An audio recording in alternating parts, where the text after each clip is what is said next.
I want to talk about your two other shows in a couple of minutes' time, but let's leap ahead to next year if we can. I don't want to commit you to being back in Edinburgh next year, but I think you will be. And if you are you offering me a radio job? I'm offering you the opportunity to comment on the following, because next August we'll be a month away in Scotland from the independence referendum.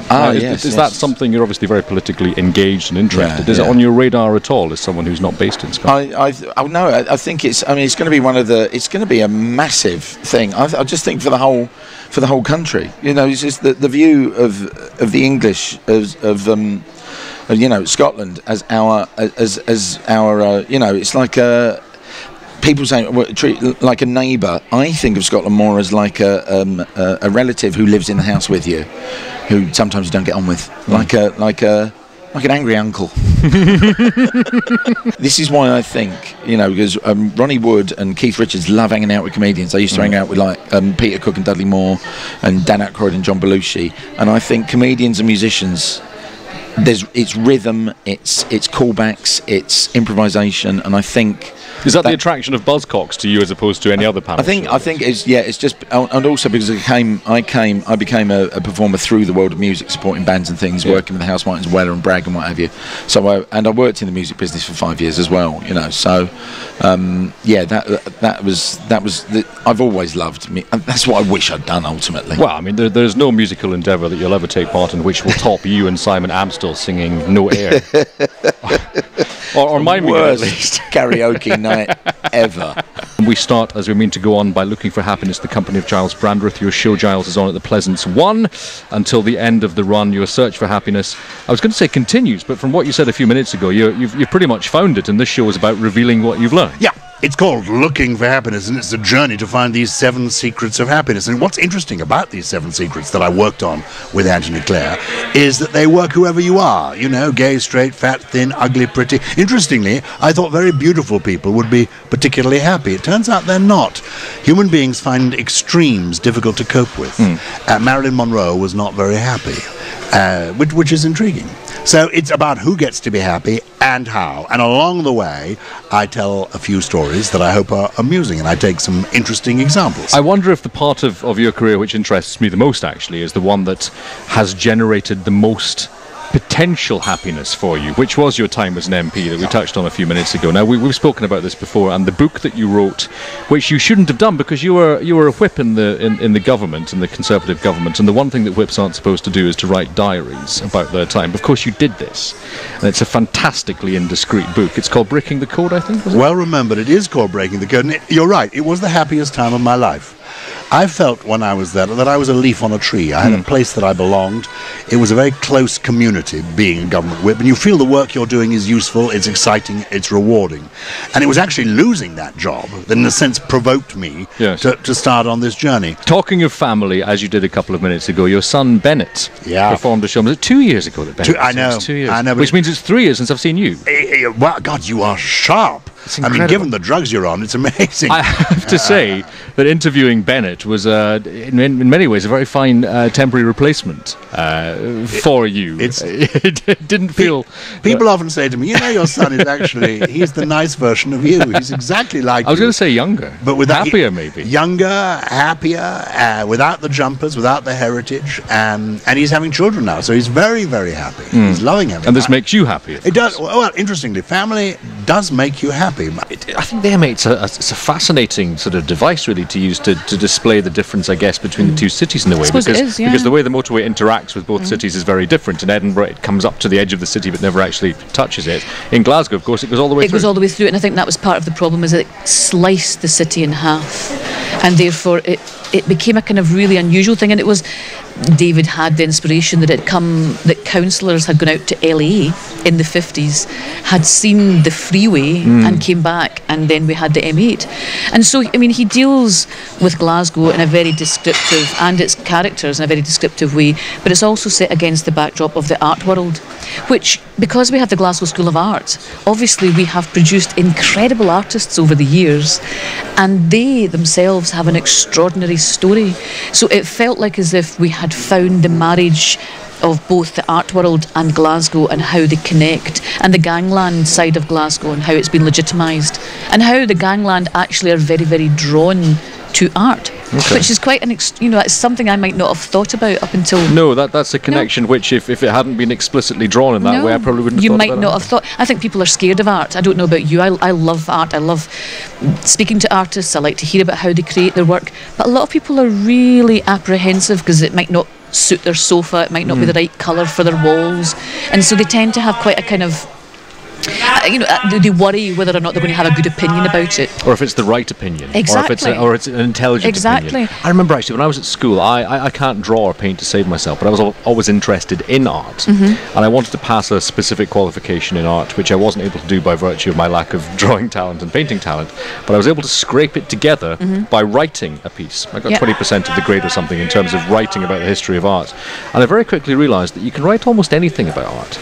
Because nobody will come back and contradict you. Yeah. But interestingly, can you read music? No, but I have a musical ear, I think. And that, by all accounts, if you have a musical ear, if you can read music, seemingly you can draw. Keith Jack is here. Keith, good afternoon. Good afternoon. It's great to see you again. It's good to see you. Where have you been all this time, apart from in the gym, might I say? Obviously. You've been in the gym as well. Thank you very much. We could talk about workouts for the next 10 minutes, but I suspect we should move on to all the things you've been doing. Now, obviously, if we go back far enough, we go back to Any Dream Will Do when you were a runner-up. The first time I met you was the morning after, the night after you'd won. And you were absolutely exhausted. I think you said about 3 words in that studio because you were literally trying to stay awake. It was like the worst case of jet lag I'd ever seen. Yeah. Oh, thanks. Did it look that bad? Yeah, you really did. It was a weird time, that, just because they asked if I wanted to fly home, and I was like, no, I want to drive. So my dad drove me all the way home. I think it was the worst idea I ever did. 8 hours up the road, and it was just a long, long day. Yeah. And then coming in the morning, I think I did a whole radio tour that morning. I was like you say, I was dying. Yeah.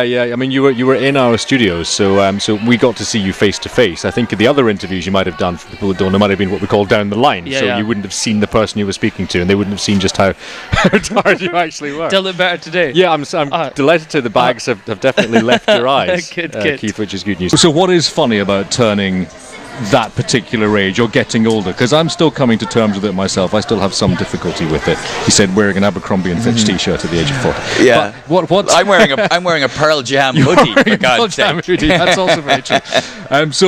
So help me out here. Help me to find the humour in this. I don't know. Well, like the other day, I looked at myself in the mirror and I didn't recognise the old man staring back at me. Okay. And then I realised I was actually looking out my window and there was a strange old man in my garden. So that was a relief. That was a relief. Yeah.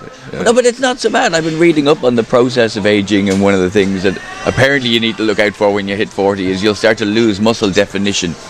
Okay. Yeah, exactly. It's like, you may as well tell me that my periods are going to stop. How do you think it's changed over the years? I think the food is phenomenal now. I mean, it's exhausting. I don't know where to go, but there are places to go to eat now. There never used to be. There never used to be any gyms either. I've been embarrassed into joining a gym only because it's next door to where I'm staying, and I come out and it sort of faces me on a daily basis, and so I've got no excuse whatsoever. And I do like swimming, so I've joined that for 2 weeks. And is it a gym that's got a branch up here? Can you escape from the madness of the festival to go and do a bit of a workout? Well, when you say workout, I don't do a bit. It's got a pool. That's why I've joined it, because I'd like to swim. A bit of swimming. So can you get away from the madness of the festival to indulge in it? It's in the middle of town. But I can roll out of bed into this gym, basically. So I'm going to do that as of tomorrow, she says. Just food stalls, food pop-up, sushi that, nori there, all sorts of things that we're never here. Where we are right now, I'm sure you've explored the food area behind the TV at here with all the local stalls. Well, it's like a food festival. It is, isn't it? And of course there is a food festival in August as well now. Is there? Edinburgh. Yes. Is that strictly necessary? Well, given all the food we have here, I'd have to agree with your contention that it's not, but such a thing does exist. So that's one thing that you've noticed in terms of the change over the years. Yeah. I worry. I think that the audiences are best off really and not sort of saving their money for show tickets. I think it's a bit worrying that they could actually suddenly look in their purse and go, oh, do you know what? I've just spent 19 quid on 3 coffees and a burrito. Yes. Of course, the rise in the amount of food has gone up at the same rate as the number of gyms in the city as well. Yeah, they're balancing each other out. No coincidence, really. The show is called Penguins. It is not, as we discussed, about penguins. It is about what shapes a person on their journey through their life. Now, you're 47. Would you describe yourself as middle-aged? I suppose chronologically you are, but do you feel middle-aged? Well, chronologically, I'm past middle-aged. There's no way I'm living to 94. Not a chance. Not with my lifestyle. I'm probably 3/4 of the way through my life. Yeah. Feeling quite sad now. But I mean, you don't drink, you don't consume caffeine, you've just found a pound. You'll be fine. Well, yeah, no, but that's because my body kind of got to the stage when I think you've done all that now. But the other thing is, I like to. I've got to that age because I'm sober now, and so you kind of. I think middle age, you do start to reflect on things, not too much, because you like, by all purposes, we should have a lot longer experiences to come up. But it is that thing of I've started to question lots of things. So it's like again back to the childhood thing. Like I was never fully told the facts of life, and basically when you're 14, when your body starts to change, you pretty much you're kind of geared towards, or you'll eventually be having sex, and that'll be the biggest thing that's ever going to happen. So it's the mystery of life, procreation, and nobody ever asks questions like, oh, by the way, do you like sex? And it's a question that, like, have you ever been asked that? Not as often as I'd like. No, but I know what you mean. Yeah, Has anyone ever said to you, "Do you like?" I'm not saying, "Do you want to have sex?" Has anyone said to you, "Do you?" I think you picked me up wrong. So yes, your contention is that it's assumed by everybody that they like it. Yes, very much, and that's not necessarily the case. Do you? You'll have to come and see the show.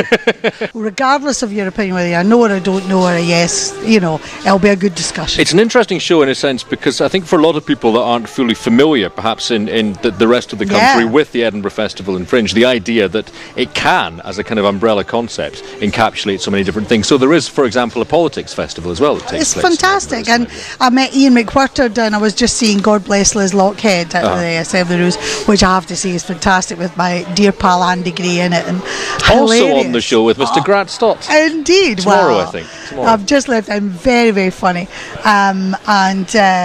So you've got that, but I met Ian McWhirter, and he's off doing a whole thing for Radical Scotland and Politics Scotland, and I think that it's been branded a wee bit. The festival has just been a comedy festival, and it's not. It's about, and that's the best thing about it. 2014 is going to be such a creative time for Glasgow, with the build up to the Commonwealth Games. So we're going to bury ourselves in our new studio and write. There's also a referendum taking place. I imagine you'll be spending much of the year trying to work out how you're going to vote in that referendum. Not me. I imagine that's much of the... Oh, I like that. That was dry as martini. Much of the year taken up, I guess, in those deliberations. I like that, yeah. We're at the Library Bar at the Gilded Balloon. My guests this afternoon on the Showbiz Sofa, as it's been dubbed by nice, Gary. very it's nice. Great, isn't it? I like the deep brown of it. The thing is, though, it's hard to get out of once you get into a groove. Yes. Andy Gray and Grant Stott and Kiss Me Honey Honey. It's happening right here in the Gilded Balloon at TV in the dining room. Written by Philip Meeks, directed by Sam Kane, and commissioned by Karen Corrin. Yes. Who's very well known to anyone who's even on nodding terms with the Edinburgh Festival and Fringe. She's the director here, of course. Tell me a little bit about the play, Andy. The play is, it's, as you say, Kiss Me Honey Honey, about two middle-aged men, one slightly older than the other, and they end up in a kind of down market kind of bedsit apartment place, and they strike a friendship through their love or other memories, or they empathise through Shirley Bassey music, and then they go out in the looking for fun and frolics, and go on the speed dating scene, and there's adventures that ensue from that. They also have, they have little secrets that we reveal, but which can't reveal to you just now because you'd have to see the show. But it's basically two guys, lonely guys, searching for companionship and a bit of fun, a bit of life, really. Because generally one might think that if two men come together and share a love of Shirley Bassey, they may have a certain characteristic which you would think so. You think so, but they're not actually, and that's the thing. It's the music, and the music reminds them of their childhood. Their fathers listening to Shirley Bassey.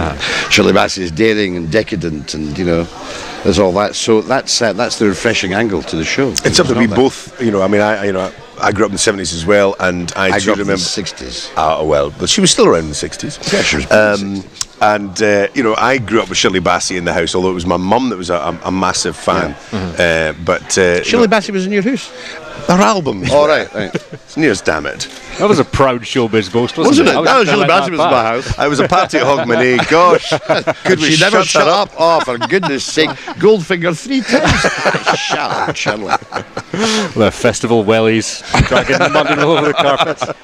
It's something I've really wanted to do, Yeah, just to actually make the step, and we've been sort of 2 years in the process of getting this on, and bizarrely here we are, and it's fantastic. We're selling out. I want to get into the guts of the piece in a bit, but Grant, just to pick up on that, I mean, you've done panto many times, as we've said.